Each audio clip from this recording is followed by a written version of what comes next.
আসসালামু আলাইকুম। আজকের ভিডিওটা হলো DaVinci Resolve বিগিনারদের জন্য। যারা এখন চিন্তা ভাবনা করছেন যে কোন সফটওয়্যারটা ইউজ করলে আমাদের জন্য ভালো হবে, তো আপনারা চাইলে এই ভিডিওটাও দেখতে পারেন। এই ভিডিওতে আমরা তুলে ধরবো DaVinci Resolve কিভাবে পর্যায়ে পর্যায়ে এডিট করা হয় এবং আপনার কেন ইউজ করা উচিত।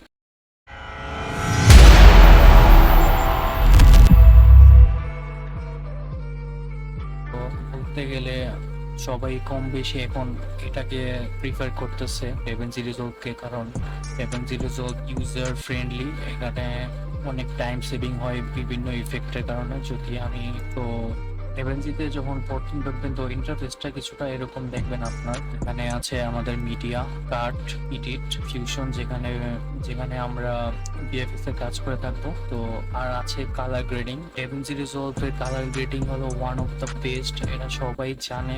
আর এখানে ফেয়ার লাইট একটা অপশন আছে যেটা অডিওর জন্য, এটা একটা অ্যাডভান্স লেভেলের অপশন যেখানে আমরা আমাদের অডিও এডিট করে থাকবো। লাস্টলি আছে ডেলিভার, যেখান থেকে আমরা আমাদের ভিডিওটাকে রেন্ডার করব। তো শুরুতে দেখা যাক মিডিয়া। এখানে আমরা আমাদের যে কোনো কম্পিউটারের ফোল্ডার, যে কোনো ফাইল আমরা এখানে নিতে পারবো। যদি আমরা একটা ধরুন এই ভিডিওটাই নিলাম, ধরুন আমরা এই ভিডিওটা নিয়েছি, তো আমরা এই ভিডিওটা নিয়ে এডিট করতে পারবো। তো তো আমাদের নেক্সট হচ্ছে হলো কার্টে। এখানে আমরা যদি এখানে আমরা আমাদের ভিডিওটা নিয়ে আসি, আমাদের ভিডিও এখানে আমরা নিয়ে আসছি। তো এখানে কাট ইন্টারফেস দেখে আপনারা ভাবতে পারেন আসলে এটা দেওয়ার মানে কি, কারণ এডিট প্যানেল থেকে আমরা কিন্তু ট্রিম করতে পারি আমাদের ভিডিও, কিন্তু এটা এডিট প্যানেল থেকে আরো অনেক সুবিধা করা হয়েছে। এখানে যখন আপনি এডিট করবেন তো আপনার এই লাইনটা এরকম ভাবে ফাস্ট হবে, তো আপনি স্মুথ ভাবে কাটিং করতে পারবেন না। ধরেন আমি একদম স্লোলি যদি আপনি ফ্রেম টু ফ্রেম দেখতে চান, তো এই এই জায়গায় আপনি যদি সাইড করেন, তো দেখা যাচ্ছে একদম স্মুথ ভাবে স্লোলি আপনি দেখতে পারতেছেন। স্লোলি আপনি ছেলে এখানে কাট করতেছেন। যেহেতু আমি এখানে ভিডিওটা এখানে কাট করলাম, তো কাট করলে এখানে ডিলিট করলে ভিডিওটা চলে যাবে। কন্ট্রোল সেট নিয়ে আসলাম।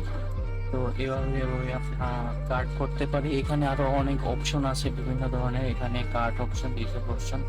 তো এগুলো নিয়ে আমরা পরে ভিডিওতে বিস্তারিত করবো, কারণ এখানে একটা বিগিনারদের জন্য DaVinci Resolve আসলে কিরকম আপনাদের জন্য সুবিধা হবে নাকি ওইটা তুলে ধরার জন্য এই ভিডিওটা। ফিল্টার বলুন, অডিও, টাইটেল, জেনারেটর, ইফেক্ট, সব ধরনের ইফেক্ট এখানে পাওয়া যাবে।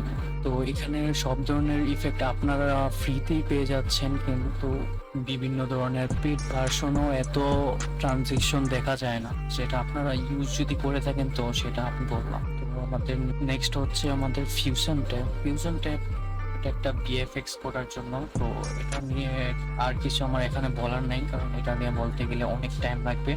এটার জন্য আমরা আমাদের নেক্সট কোনো ভিডিওতে, যদি আপনারা চান আমি ফিউশন নিয়ে ভিডিও বানাই, তো আমি ইনশাল্লাহ ভিডিও বানাবো। ইন্টারফেসটা দেখে আপনার মনে হচ্ছে যে এখানে আসলে কিভাবে ভিএফএক্স এর কাজ করা হয়, এখানে কোনো কিছু নেই। তো এটা DaVinci Resolve আসলে ভিএফএক্স এর কাজ করা হয় নোট দিয়ে। তো এটা একটা নোটস, এটা একটা নোটস, তো এরকম নোটস দিয়ে কাজ করা হয়। তো আমাদের নেক্সট কোনো ভিডিওতে আমরা এই ফিউশন ট্যাব নিয়ে ভিডিও বানাবো, তো সেখানে আপনারা দেখতে পাবেন কিভাবে এটা কাজ করে। তো আমাদের নেক্সট হচ্ছে হলো কালার গ্রেডিং নিয়ে কিছু আর বলার নাই, কারণ সবাই জানে যে DaVinci Resolve হলো কালার গ্রেডিং এর বক্স। তো সবাই এটা নিয়ে কেউ দ্বিমত করবে না, কারণ কালার গ্রেডিং এর জন্য DaVinci Resolve হলো বেস্ট। কারণ কালার গ্রেডিং এর অনেক অপশন আছে এবং এখানে এরকম ইজি মেথড ইউজ করে করে অনেক সুন্দর কালার গ্রেডিং করা হয়। কারণ আমরা সবাই জানি যে বিভিন্ন ভিডিও বলুন বা ফ্ল্যাট ভিডিও বলুন, ওগুলাকে ইমপ্রুভ করার জন্য আমাদের কালার গ্রেডিং করতেই হবে। তো আপনারা চাইলে আমি একটা ডিটেলস ভিডিও নিয়ে আসবো কালার গ্রেডিং এর উপর। এয়ারলাইট হচ্ছে হলো আমাদের অডিও সেকশন, যেখানে আমরা অডিওকে এডিট করে থাকবো। তো আপনাদের সুবিধার জন্য আমরা একটা ভিডিও নিয়ে আসলাম। তো ফেয়ারলাইটে গেলে এখানে আমাদের যেখানে অডিও আসছে, তো এই অডিওটাকে আমরা এখান থেকে এডিট করতে পারবো। এটার সাউন্ডটাকে আমরা কিরকম আপনারা চান নিজের মতো মিউট করতে পারবেন। তো এটা নিয়েও ডিটেলস ভিডিও থাকবে ইনশাআল্লাহ আমাদের নেক্সট ভিডিওতে। তো লাস্টলি আমাদের নেক্সট হচ্ছে হলো ডেলিভারিতে গেলে আমরা দেখতে পারি এখানে কাস্টম এক্সপোর্ট আছে, H.264 মাস্টার আছে, তারপর হাইপারটেক্স আছে। তারপর এরকমই আমাদের বিভিন্ন সোশ্যাল মিডিয়াও আছে, দেখতে পারেন ইউটিউব আছে, ভিমিও আছে, টুইটার। এখন আমরা দেখতে পাচ্ছি যে এখানে বিভিন্ন ধরনের টুলস আছে। তো এই টুলসগুলো কেন আছে, কারণ আমরা যে এডিট করলাম, তো এই পুরা প্রিসেটটাকে আমরা ডাউনলোড করে বা শিফট করতে পারি আমাদের অন্য সফটওয়্যারে।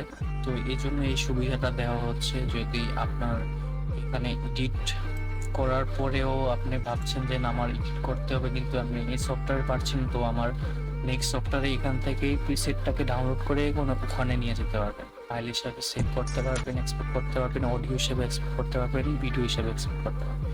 এখানে আমি অলওয়েজ কুইক টাইম আর H.264 এক্সপোর্ট দিই, কিন্তু আপনার যদি MP4 লাগে তাহলে MP4 দিতে পারেন। এখানে আপনি যদি দেখে নিতে পারেন আপনি কোনটা লাগবে, কিন্তু কুইক টাইমে আমি ব্যবহার করি ম্যাক্সিমাম ক্ষেত্রে। তো এখানে আমাদের রেজুলেশন আছে, তো রেজুলেশন মানে আপনারা নিজেদের মতো দেখে নিতে পারেন। যদি আপনি ইনস্টাগ্রাম বা টিকটকের জন্য এডিট করেছেন, তো আপনি এই ভার্টিক্যাল রেজুলেশন ইউজ করতে পারবেন, কারণ এটা ওই ফরম্যাটের জন্য। যদি না ইউটিউবের জন্য করে থাকেন তাহলে এরকম রাখবেন, তাহলেই হবে। তো নেক্সটলি আপনি এড টু রেন্ডার কিউ, এখানে আপনি ফাইলের একটা নাম দিলেন, ধরেন এটার নাম দিলাম আমি, এখানে সেভ করলাম।